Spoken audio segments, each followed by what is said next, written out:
Chateau Vartely, we're raising up a glass to the stories of the people and the moments that will last. Oh, Chateau Vartely, from the vineyards to the sky, another hidden piece of Moldova coming alive. Oh, Chateau Vartely, let the whole world see the beauty, the culture, the history. Oh, Chateau Vartely, we're telling your story right. CTA brand story shining bright tonight. CTA Golden Connections. Now we're good. Trust me, is everything all right? Yeah. Yes, so, I have to be composure. Other than that, let me finally begin. So in 1996, we founded our company, but the actual complex that we started being built in 2005. So basically it was opened in 2008. In 2005 was the year which we basically debuted on the market with a young Merlot.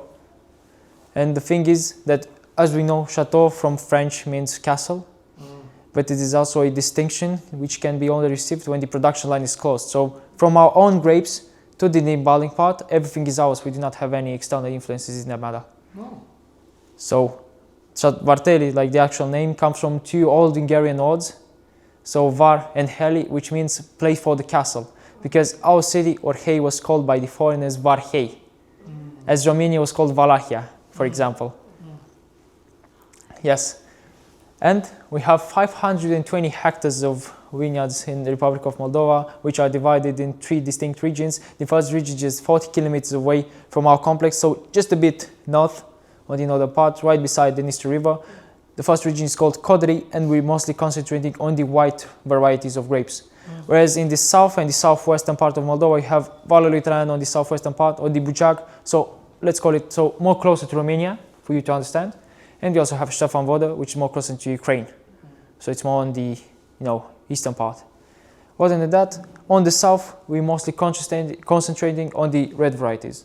We also have some exceptions, but as I said, mostly red varieties. So any questions till now? Well, if you don't have any questions, we're going to go to our first tasting room.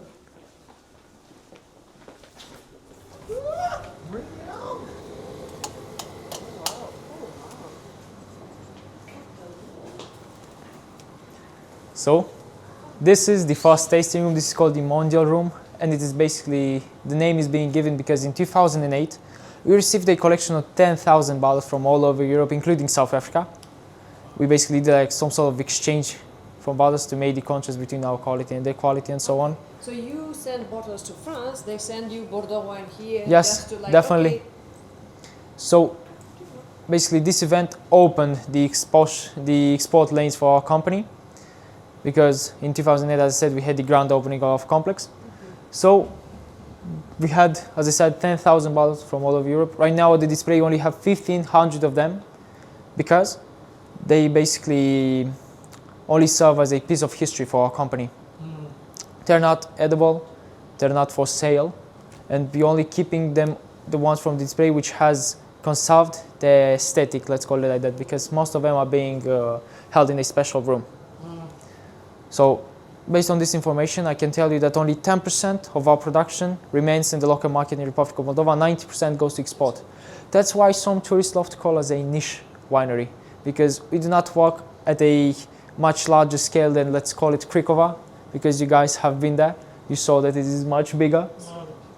Yes, so we have a embolic section, which, if we could have had the larger two, but I'm going to tell you anyway, because we have two embalming lines, which can embottle up to 1,500 to 4,000 bottles per hour, and we can monthly we can get up to 300,000. Wow. 300,000 bottles a month. Yes, And definitely. 90% of that is Going to export to 36 countries. Wow. Yes, so it is actually a lot. And each country has its, as I said, its own flavor, preferences. yeah. Like we have a collection which sells better there. So for example, the young wines or DGPI wines, it's selling better for the Dutch ones. So in the Netherlands. But in Romania, as you guys, requested the individual tasting, in Romania we mostly serve individual. So yes, they love it there. And, Other than that, and Totem and these other ones, these The- are more premium, no? so the Totem, they basically the one which it is mostly concentrating on the local varieties. Okay. So it's trying to tell the fact that we can do quality wines using our own grapes. And this is basically a part of the soil from the Codri region, as you can see right there. The grapes love this one. So where the minerals are mostly present. So And we're in- asking if can do Just say that again. The grapes like which one? So this part right there. Okay. So they can pick a lot more minerals and beneficial substances. Other than that, each sort of varieties has its own potential in terms of minerality. So we can fill out more minerals in one, for example, in Sauvignon Blanc, then you're going to fill in Pinot Grigio and so on. Because we have a lot of grape varieties. We have the ones which are local, but we also have the noble ones. So we have like from the white, we have Chardonnay, we have Sauvignon Blanc, Pinot Gris, Pinot Grigio, we have Feteasca Regală from Moldova, we have Viorica, as she just mentioned. And from the red wines, we also have, as we all know, Cabernet Sauvignon, Merlot, Pinot Noir, Feteasca Neagră, Rarnay. So the list goes on. Also Saperavi. Saperavi is like, yes, it is a Georgian sort of wine, and it is, let's call it a premium one, because from all the red varieties in our company, this one only has the skin and the pulp, which is red. Mostly the red grapes have only the skin, which is red, obviously, and the pulp, it is either something more grayish colory or even white. So it depends. Oh, Chateau Vartely, we're raising up a glass to the stories of the people and the moments that will last. Oh, Chateau Vartely, from the vineyards to the sky. So this is the Chateau Vartely tasting room. Everything there is edible right now. Yes, so everything is good. We have some distinctions. We have about 200 international medals in terms of wines, definitely.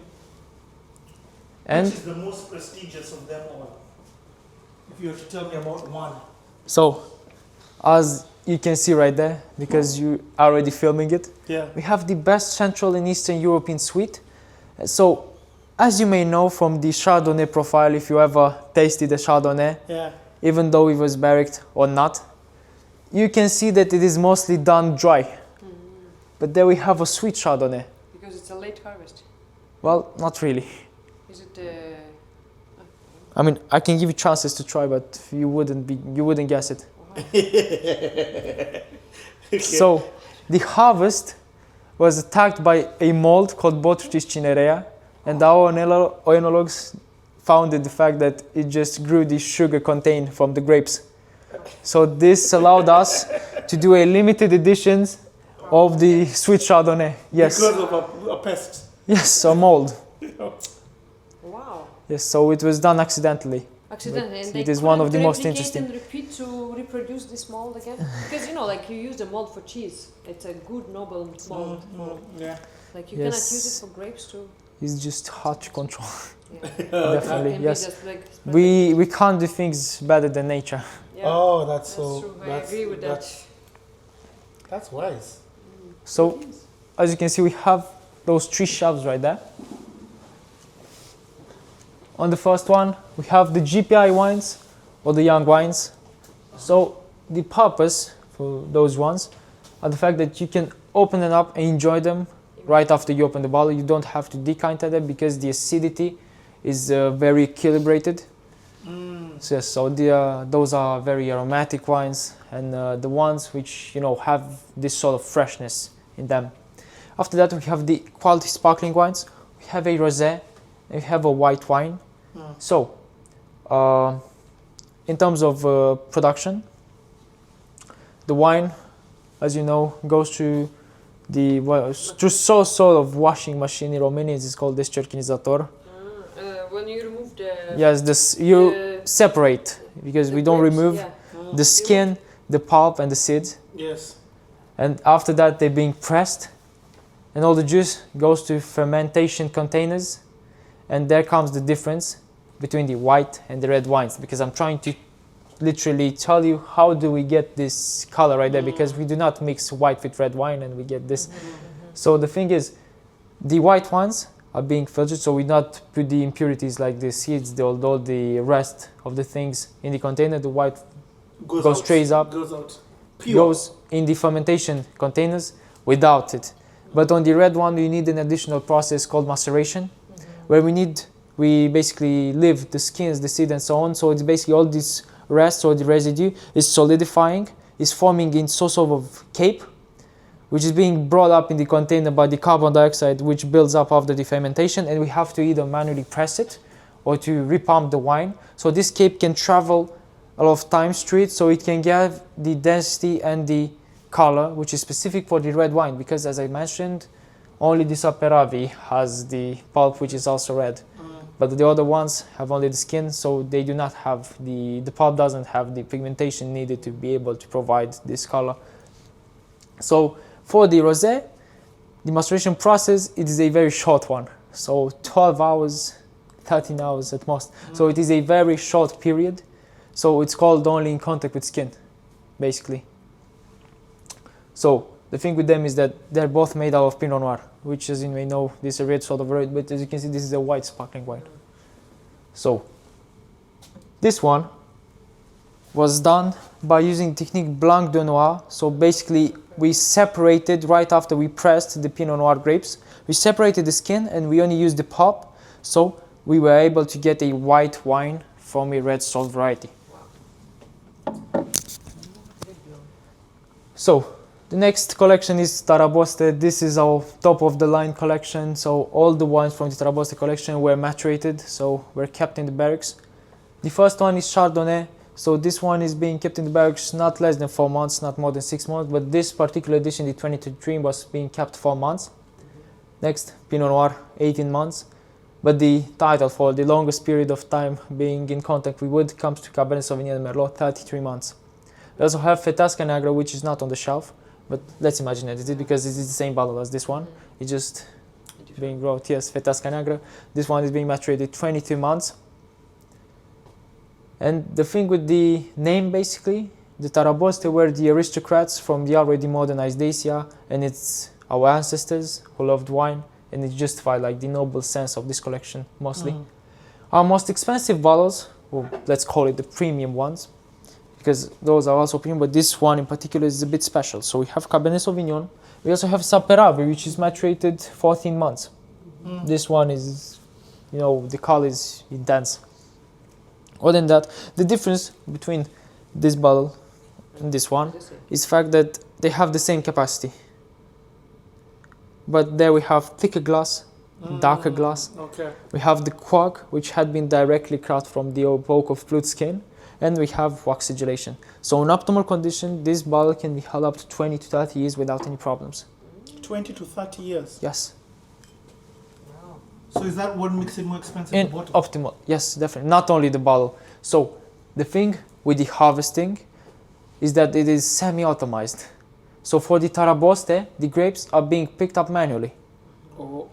The other ones are being automized. Okay. Yes, okay. and each one of them has its own, you know, time which is now being. Yeah. The next one in the list, I don't know if you're familiar with the ice wine. This is a dessert wine, and it's the harvest from the late November, beginning of December. Like when already the grapes are harvested, the last things you find after the frost comes. So we have 100% Riesling, and the thing with this is that the grapes, or the watering grapes, had been crystallized. So we're only using the, let's say, the essence or the juice out of it, because in this way we can get 240 grams of sugar per cubic decimeter in a little glass or bottle of 275 milliliters. And for this little bottle we need 16 to 20 kilograms of grapes. Oh. Yes, and even though it has 8% of alcohol. 16 to 20 kilograms of grapes. Yes, for this 200 ml. small thing right there. Yeah. When you say this is your one of the premium, what kind of price tag are we looking at in euros? In Moldova, it's going to be a bit different than if you're going to, buy it from somewhere else. Yeah, for sure. The Chibut one, I think, is around 37 euros or something like this. Yes. So it might not scare at first, but if you compare it to the other, Yeah. wines that we have in Moldova, you're going And to remember, see I'm at that. the sauce right now, so. Yes, you're just basically talking to the plug. So, other than that, we have the gastronomical collection. This is the individual collection. We have the, the blend between two or the already tasted three sorts. So, Rară Neagră, Malbec, Syrah. The thing with them is that the fact that each sort or each variety tries to complement each other into something more enjoyable and more playful, let's say it like this, because its main purpose is for everyone to try and find his wine, because it is really hard to not like any of them. Because the thing with them is that they have to be equilibrated. So not so sweet, not too not too sour, so something in between, but you get two worlds from both. I have questions now. Well, Questions bring them on. So number one, Tupac Shakur says, the blacker the berry, the sweeter the juice. Is that true? That the blacker the berry, like when you're picking up grapes, does that mean it's a better version of wine that will come out? It depends on the variety. Okay. So it doesn't apply to everything, because there are all sorts of grapes. Okay. Yes. So Tupac So- Shakur wasn't wrong. Number two, I had somebody say age like fine wine. Oh, so this is mostly for those ones which had been maturated. Okay. But the thing is that from after the years, basically the, let's say, the scent or the colors are not going to change. You can just, they have a potential of being preserved a lot more. But those ones are just going to get, acidic. Yes, yes. Yes. So I don't really think it's true. It's true only when we're talking about the Moldovan wines which are being made at home. So after 3 days you have wine. Because as I previously mentioned, the younger the wine, the harder it is to drink. Yeah. So the thing with those ones up there, so those ones are being filtered 3 times for the acidity to equilibrate, for you to be able to properly, So this is like a Let's mid-range, this is very young, and this is high. high end, let's call it like this. Even though this is only in terms of the time Okay. intervals which they had been, because in terms of quality they're mostly all the same. They're done at all the prestigious standards that we have on. What's your definition, just you, and I know palates may do different, but what's your definition of a good wine? I think that, from my perspective, I like a wine that it has it all. So I like a wine that is performative, so it grows or it basically changes in your glass. So from my perspective, I like from the Taraboste, I really like Feteasca Neagră. Because when you first open it, it literally smells like wood, like oak. It smells like you entered into some sort of old apartment with oak furniture and the squeaky floors there. So it literally smells like nothing but wine.